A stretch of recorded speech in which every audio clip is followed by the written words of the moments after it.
ഈ തൃശ്ശൂർ ഇപ്പോൾ ഈ CPM അങ്ങനെ വേട്ടയാടുന്നതുകൊണ്ട് BJPക്ക് എന്തെങ്കിലും ഗുണമുണ്ടാവും? ഒരു ഗുണമുണ്ടാകാൻ പോകില്ല. വളരെ വലിയ ഭൂരിപക്ഷത്തിന് ഞങ്ങളിവിടെ ജയിക്കും. വിവരക്കേട് പലതും കാണിക്കുന്ന കൂട്ടത്തിൽ അതും കാണിക്കുന്നു. അത് ഈ ആക്രാന്തം കൊണ്ട് എന്താ ചെയ്യേണ്ടതെന്ന് അവർക്ക് പിടിയില്ല. ഏറ്റവും കൂടുതൽ കള്ളപ്പണം ഉള്ളത് അവരുടെ കയ്യിലല്ലേ.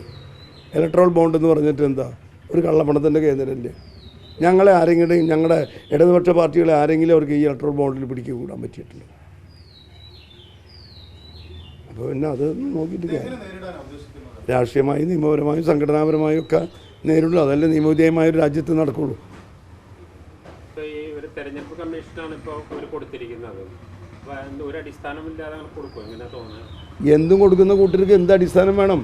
ഇപ്പം ഞാൻ തന്നെ ചോദിട്ടെ, എന്നെ 4 പ്രാവശ്യം ചോദിച്ചത് എന്ത് അടിസ്ഥാനത്തിൽ? എന്തെങ്കിലും ഒരു വിഷയം എൻ്റെ പേരിൽ കണ്ടുപിടിച്ചിട്ടാണോ? അത് ചെയ്യും.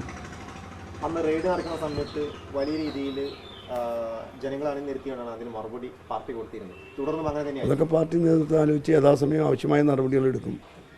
ഞാനങ്ങനെ ഒരു പാർട്ടിയുടെ ഒരു ഔദ്യോഗിക വക്താവായിട്ട് ഇപ്പോൾ പറഞ്ഞതല്ലല്ലോ. എന്നോട് നിങ്ങൾ വന്ന് ചോദിച്ചാലുള്ള മറുപടി മറ്റു പാർട്ടി നേതൃത്വം പറയും. പ്രധാന ചുമതലയിലിരിക്കുന്ന 3 പേരാണ്. പ്രത്യേകിച്ച് ജില്ലയുടെ തെരഞ്ഞെടുപ്പ് ചുമതലയുണ്ട്, ഒപ്പം തന്നെ കണ്ണൂർക്കാണെങ്കിൽ തൃശ്ശൂർ പാർലമെന്റ് ചുമതലയുണ്ട്, ഒപ്പം AC-ക്കാണെങ്കിൽ ചേലക്കര കുന്നംകുളം മണ്ഡലത്തിന്റെ ചുമതലയുണ്ട്. അപ്പോൾ ഈ ചുമതലക്കാരെ തെരഞ്ഞെടുപ്പിച്ചാണോ അങ്ങനെ കരുതുന്നുണ്ടോ? അങ്ങനെ ഇപ്പോൾ ഇവരെന്താ ചെയ്യണമെന്ന് ഇവർക്ക് തന്നെ അറിയണില്ലല്ലോ. എല്ലാ രാഷ്ട്രീയ പ്രതിയോഗികളെയും നേരിടുക എന്നുള്ളതാണ് അവിടെ ഉള്ളത്. അല്ലാണ്ട് ഇപ്പോൾ ഞങ്ങൾ മാറിയതുകൊണ്ട് പാർട്ടിക്ക് ഈ ചുമതലക്കാർ വേറെ ഉണ്ടാവില്ലേ, അതൊന്നും ഒരു പ്രശ്നമല്ല. ഇതങ്ങനെ ഒരാൾ കമാൻഡർ അല്ലല്ലോ, ഒരുപാട് കമാൻഡർമാരില്ലേ. ഇത് ഇന്നല്ലേ നിങ്ങൾ എന്നോട് ചോദിക്കണം, പിന്നെ പാർട്ടി ചർച്ച ചെയ്തു ചോദിക്കാം. 2 ആഴ്ച മുഖ്യമന്ത്രി DC-യിൽ വന്നിട്ടുണ്ടായിരുന്നു. മുഖ്യമന്ത്രി വന്ന് ഞങ്ങളായിട്ട് പല കാര്യങ്ങളും സംസാരിക്കണ്ടേ. ഈ കരുവന്നൂർ കാര്യമൊന്നും മുഖ്യമന്ത്രി സംസാരിച്ചിട്ടില്ല, ചെയ്തിട്ടില്ല എന്ന് നിങ്ങളെല്ലാവരും കൂടി പറഞ്ഞതാണ്. അങ്ങനെ ഒരു സംഭവം അവിടെ ചർച്ച ചെയ്തിട്ടില്ല. ഒരു ഭയം എന്തിന് നേരിടാൻ റെഡിയല്ലേ, ഒരു പ്രശ്നമില്ല. നമ്മുടെ കൈകൾ ശുദ്ധമാണ്, ഒന്നും കഴിയില്ല. ഒരു നയാ പൈസയുടെ ആക്ഷേപം എൻ്റെ പേരിൽ അവർക്ക് കണ്ടുപിടിക്കാനോ തെളിയിക്കാനോ കഴിയില്ല. ഞാൻ പൂർണ്ണമായും ആ കാര്യത്തിൽ ധൈര്യവാനാണ്. പാർട്ടിയുടെ അക്കൗണ്ട് ഓഡിറ്റഡാ, ഇലക്ഷൻ കമ്മീഷന് കൊടുക്കണതില്ല. എന്താ വിവരക്കേട് പറഞ്ഞു?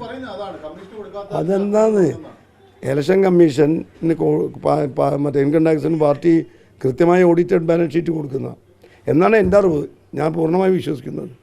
ഒരു കാര്യം കൂടി, ഈ പുറത്തുശ്ശേരി അല്ല കരുവന്നൂർ ലോക്കൽ കമ്മിറ്റി ഓഫീസ് നിർമ്മാണവുമായി ബന്ധപ്പെട്ടിട്ട് ഒരു നടപടി ഉണ്ടായിരുന്നു അവിടുത്തെ ലോക്കൽ സെക്രട്ടറിയുമായി ബന്ധപ്പെട്ട്? എനിക്കറിയില്ല. അതെല്ലാം പാർട്ടി നേതാക്കന്മാർ, പാർട്ടിയുടെ ഒഫീഷ്യൽ ആളുകളോട് ചോദിക്കുക. ഞങ്ങളെല്ലാവരുടെയും കൈ ശുദ്ധമാണ്, എൻ്റെ മാത്രമല്ല, ഞങ്ങളുടെ എല്ലാവരുടെയും കൈ ശുദ്ധമാണ്.